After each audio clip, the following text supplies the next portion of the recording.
Hello and welcome to your Fresh Face One Shots. My name is Joey. And I'm Jacob. And today we are back with the Uncanny X-Men by Gail Simone and not David Marquez for once. We have a new sort of guest artist on this with Javier Guerin. Very different. There were certain characters I liked a lot and other characters that Guerin drew that I just was not a fan of personally. Really? I liked all the art in this. I did not like his Wolverine. I think it's a proportion thing. He has a. Yeah, I was gonna say there was a little. There's some weird proportion things with him. Yeah, I don't know. I give me David Marquez any day, but he was all right. Enough for it probably helps just a little bit that Wolverine's not in this very. I mean, he's in it. He's not. He's a heavy focal point of this issue, man. Yeah. I mean, I get what you're saying though, because the point of the issue is really the outliers. Once again, the outliers, yeah, the things that our four new or technically five new characters. Are you counting the horse? Yeah, we're counting the horse. We're counting the horse. We have to count the horse.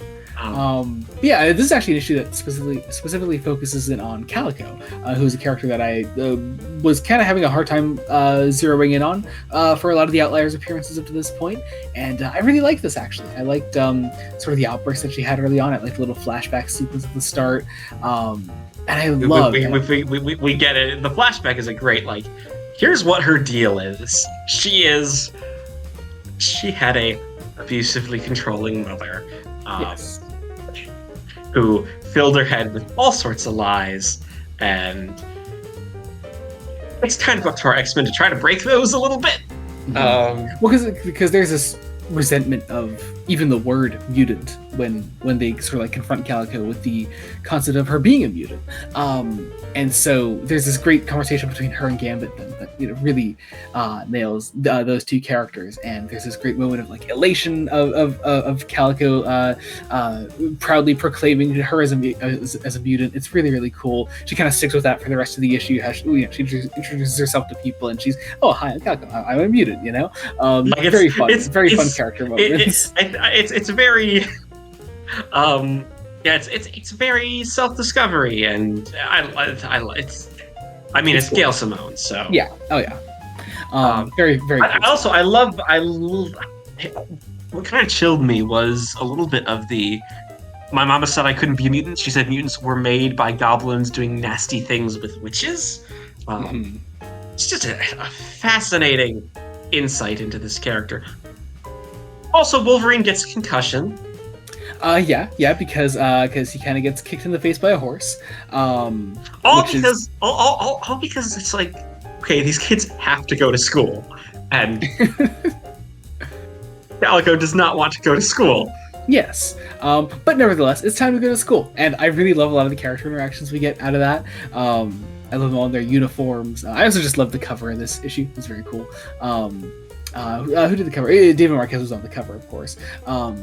But they get sort of picked on by these kids on the bus, and we're sort of flip-flopping between that and what the rest of our X-Men are up to. Nightcrawler and Jubilee have to go out and go grocery shopping, and Wolverine stays behind with Rogue and Gambit.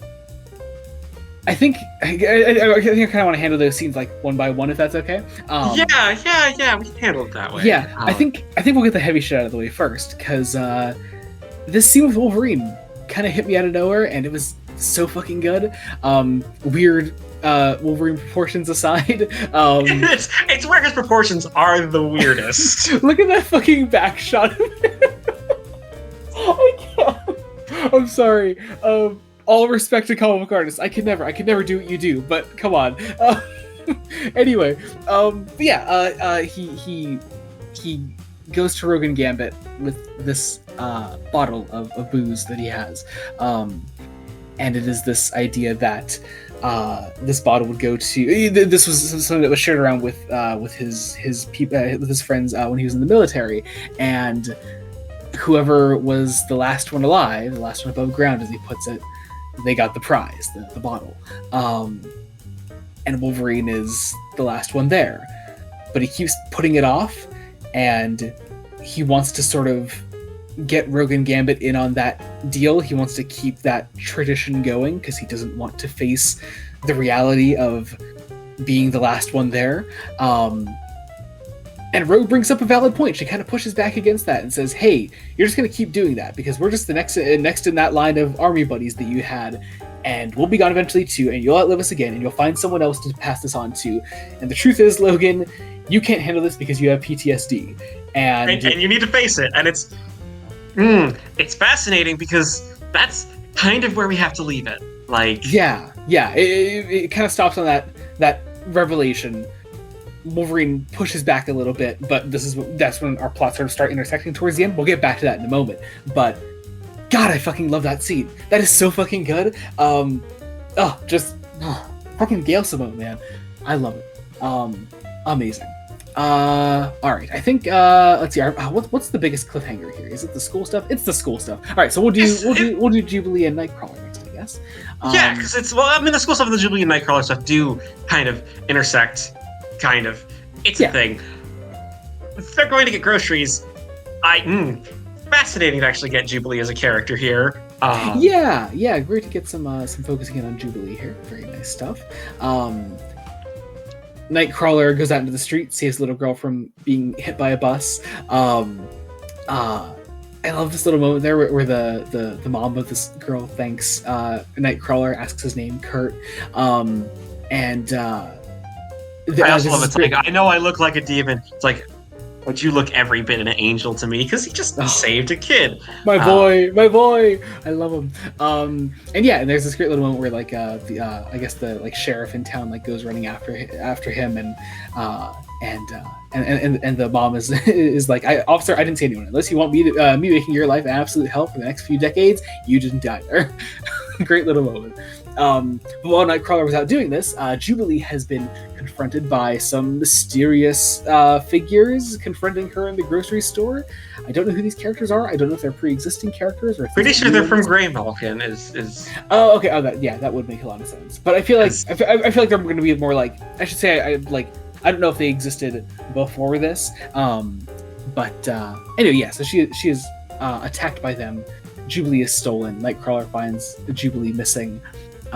Tells with a mixture of wine and blood, like all over the floor. Oh yeah. He calls Rogue, tells her all about this, and that's sort of where that plot drops off. But also throughout all this, we're following our outliers at school on their first day, and all this has to do with the kids that were bullying them on the bus, finding them in school as well. And kind of making their lives hell throughout the day. It's very the preppy rich kids against the poor strays who live in a cabin. It's just nice. It's really nice to see the outliers like sort of like standing up for each other. I get a great moment. You really get a sense for each of them here, which is really nice. One with a great moment here with Ransom in particular standing up for Jitter, which I really liked. I thought that was cool. Ransom is another one of those ones that I feel like with a lot of the outliers I've been having a harder time latching onto a lot of them because they were all introduced at once. But I feel like I need like Deathstream and Jitter well enough up to this point, but Ransom and Calico have kind of been falling behind, I think. So giving them those moments to shine throughout this issue I thought was very, very smart. But of course, after the outliers sort of like help out each other, they are found and caught by more soldiers from Grey Malkin, and specifically Calico. Calico was captured. Calico's captured. That's an interesting choice. Okay. I will say it is a little weird to me that specifically after the end of the last issue with Rogue's encounter with Dr. Ellis, that she still went and captured more X-Men anyway, like directly after the threat from Rogue last issue. I feel like what happened is an event. We're like, we need a crossover between these two books, these two X books, and it's going to take these issues. So it's like, okay, I can work with this. And Jacob, Gail Simone, don't you love covering crossovers on this channel? They're great. They're fantastic. I never have any problems with crossovers any time. No. Okay, to be fair, there are two kinds of crossover events. There are your big summer events, like we covered, like Night Terrors and Absolute Power. And then there are these, which are more like Night of the Monster Men, like just get a couple of titles to get more issues out in a month to tell one story, essentially, which I think is the far preferable crossover event. So I don't think this will be as disappointing as potential other crossover events we've covered on the channel before. But all that is to be saved for next time. As we're sort of closing this out, it is worth mentioning, obviously all of these one-shots that we're putting out this week are a week late. The holidays happened, Thanksgiving happened, family stuff got in the way of us recording, so we are getting these out a little bit later than usual. So while X-Men number 8, the first part of the Grey Malkin crossover event, probably comes out tomorrow at the time of this video coming out, we won't be covering that until like the weekend / start of next week when we're fully caught up on everything. So be on the lookout for all that. We're also covering a ton of other things, other Fresh Face one-shots we do, of course, include Superman by Joshua Williamson, Wonder Woman by Tom King, Batman the Brave and the Bold by Darius, because anthology. We're also covering Batman The Long Halloween, The Last Halloween, as well as this, of course, Uncanny X-Men, and I personally am covering X-Men by Jed McKay on Fresh Face solos, but we're turning those into one-shots for the Grey Malkin crossover event, for those 2 issues that it is crossing over with Uncanny, so we'll be covering all that as one-shots. Check all that out when that is out. Also, check out the main podcast, Fresh Face Comics. We just recently put out an episode on the New Teen Titans Volume 4, where we're getting introduced to Terra and Blackfire and Brother Blood and all that fun stuff. So check all that out. It was a great time. We have another episode on that coming up in 2 weeks, so check all that out when that is out. As always, our link trees will be in the description as well. You can follow us wherever you want to follow us, specifically Blue Sky. We're kind of over there now. We've exited Twitter for the most part. Also, subscribe to the channel, Blood Unit Studios. Any and all support means the absolute world to us. Thank you all so much for watching. Until next time, this has been Joey Morgan and Jacob Licklider. Goodbye. Goodbye.